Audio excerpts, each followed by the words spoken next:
जय श्री राम भाई, सभी को। कैसे हो आप लोग? उम्मीद करता हूँ भाई सब बढ़िया होंगे, अच्छे से होंगे।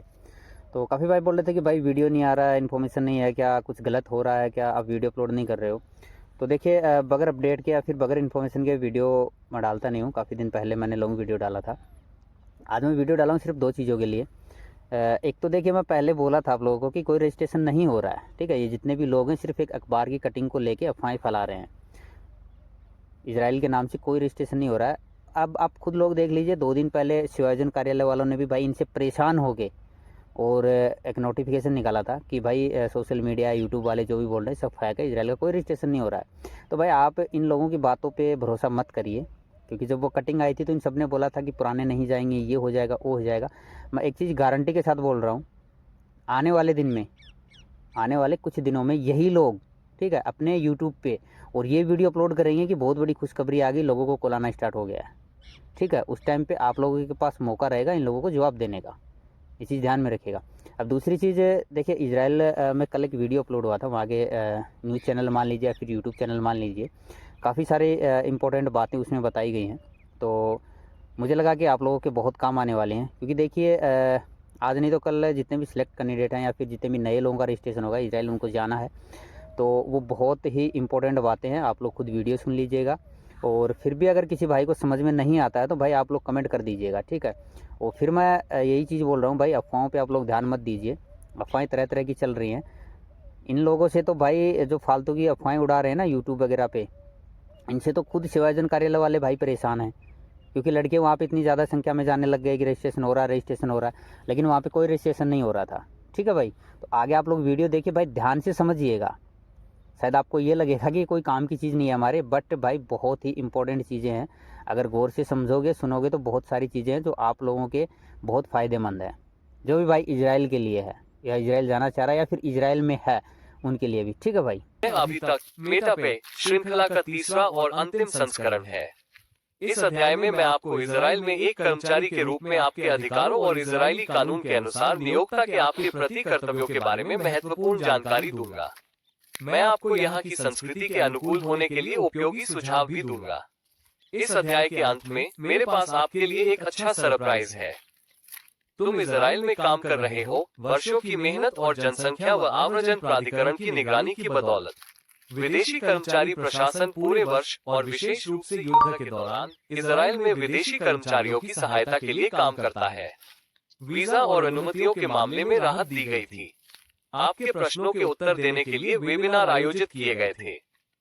सामाजिक कार्यकर्ता उन कर्मचारियों की सहायता के लिए आए जिन्हें युद्ध के दौरान अपने घरों से निकाला गया था। संपर्क केंद्र की गतिविधियों का विस्तार किया गया था।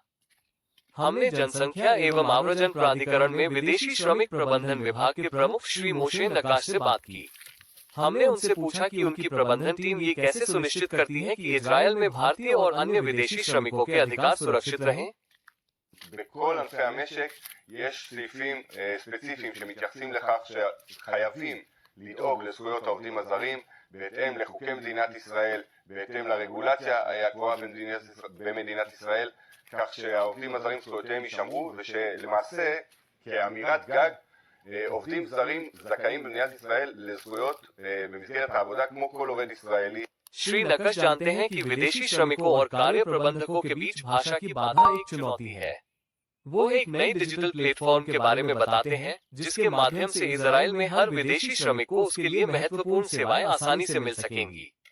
אנחנו מצפים שלכל עובד זר יתקין לעצמו על הטלפון את הפלטפורמה הזאת, הוא יירשם אליה, זה רישום מאוד פשוט, ויקבל שם המון מידע שיסייע לו בכל התנהלותו כעובד זר במדינת ישראל। हमारा एक उद्देश्य है कि हम तुम्हारे लिए महत्वपूर्ण जानकारी स्पष्ट करें। इजराइल में विदेशी कर्मचारी भी उत्कृष्ट चिकित्सा देखभाल और दवाओं के लिए पात्र है। याद दिलाना महत्वपूर्ण है, तुम्हारे पास एक उत्कृष्ट स्वास्थ्य बीमा है। ये तुम्हें जब तुम बीमार होते हो बिना किसी भुगतान के चिकित्सा देखभाल और विशेषज्ञ डॉक्टरों की जांच प्राप्त करने की अनुमति देता है। दवाएं तुम इजराइल के किसी भी फार्मेसी से प्राप्त कर सकते हो। श्री नकाश इस विषय पर स्पष्ट रूप से बात करते हैं। מינהל עובדים זרים מחייבים את המעסיקים בענף החקלאות, אנחנו מחייבים אותם לדאוג לביצוע או לקיום ביטוח רפואי עבור כל אחד מהעובדים, ובמידת הצורך גם סיוע במתן שירותי רפואה, אם צריך ללוות את העובד הזר למרפאה ואם צריך לדאוג להזמין לו רופא. मुझे लगता है कि तुमने अब तक उस कॉल सेंटर की ऑपरेटरों से मुलाकात नहीं की है जिसे जनसंख्या और आव्रजन प्राधिकरण तुम्हारे लिए संचालित करता है। मैं तुम्हें अब उनमें से एक से मिलवाना चाहती हूँ। साबिता तुम्हारे लिए एक श्रमिक के रूप में इजराइल में एक बहुत महत्वपूर्ण व्यक्ति हो सकती है। कॉल सेंटर में हम आप लोगों को आपकी अधिकार और आपके काम के अवस्था के बारे में बहुत कुछ जानकारी देते हैं। तो आप लोगों को अगर कोई भी प्रश्न है या कोई समस्या है तो आप लोग हमें संपर्क कर सकते हैं। धन्यवाद। हमने यहाँ इजराइल में जेनेलिन से उसकी शिफ्ट के दौरान मुलाकात की। वो विदेशी श्रमिकों के प्रशासन और सीमी संगठन के टेलीफोन कॉल सेंटर की एक कर्मचारी है। उनका जन्म फिलीपींस में हुआ था और वे कॉल करने वालों का जवाब भी अंग्रेजी में देती है। हर महीने सेमी संगठन को दर्जनों फोन कॉल प्राप्त होते हैं। इजराइल में सभी क्षेत्रों में काम करने वाले भारत के श्रमिक इस निःशुल्क सेवा का लाभ उठा सकते हैं। विशेष विदेशी श्रमिकों के लिए कॉल सेंटर अधिकांश भाषाओं में काम करता है जिनमें श्रमिक बात करते हैं। स्क्रीन पर फोन नंबर लिख लें। आप उनसे ईमेल और फेसबुक के माध्यम से भी संपर्क कर सकते हैं। मैंने आपसे एक खास सरप्राइज का वादा किया था, तो ये रहा। आप उन पहले लोगों में से हैं जिन्हें आबादी और आव्रजन प्राधिकरण के नए डिजिटल प्लेटफॉर्म से जुड़ने का अधिकार मिलता है। स्क्रीन पर दिखाए गए बार कोड को स्कैन करके तुम अपने फोन से इस प्लेटफॉर्म से तुरंत जुड़ सकते हो। अपने फोन पर बार कोड स्कैन करने के लिए किसी दोस्त की मदद लें। वहां तुम अपना वर्क वीजा, डिपॉजिट के बारे में जानकारी, वेतन के बारे में महत्वपूर्ण सूचनाएं, कार्य शर्तें और आबादी और आव्रजन प्राधिकरण से नियमित अपडेट देख सकते हो। मैं आपको खुशी और अच्छी सेहत की शुभकामनाएं देता हूं, जैसे पानी की निरंतर बहती धारा, यरूशलेम से पूरी दिल से।